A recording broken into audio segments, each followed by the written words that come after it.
In today's video, I'm going to teach you how to connect Figma to Webflow.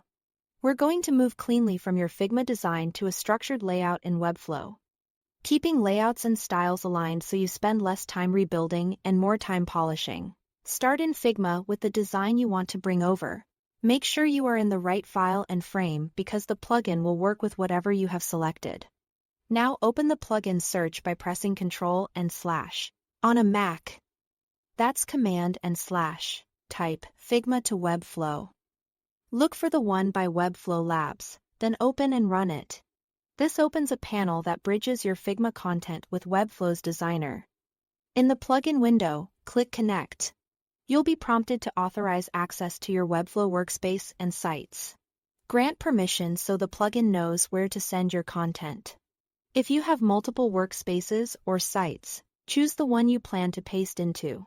This step is just authorization. It doesn't change anything in your projects yet. It simply links the two tools. Before copying anything, take a moment to ensure your Figma design uses auto layout. This matters because auto layout maps directly to Flexbox when you paste into Webflow.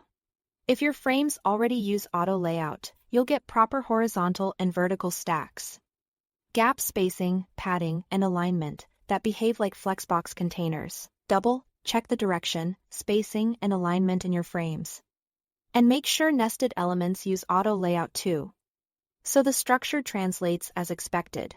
With that set, select the frame you want to move. The plugin prepares your selection behind the scenes. Press Ctrl+C to copy. Then switch to the Webflow designer and press Ctrl+V to paste. On Mac, use Command+C and Command+V. You'll see your content come in with a layout that mirrors your Figma frame, saving you from manual rebuilding. To keep typography and visual effects consistent, use the plugin's mapping for Figma text and effect styles to Webflow classes. Map your Figma text styles like headings and body text to meaningful class names so they become reusable Webflow classes. Do the same for effects such as shadows and blurs where applicable. This preserves consistency across pages and makes future updates much easier. Since you'll be editing a class instead of one-off elements, that's the entire flow. Thanks for watching.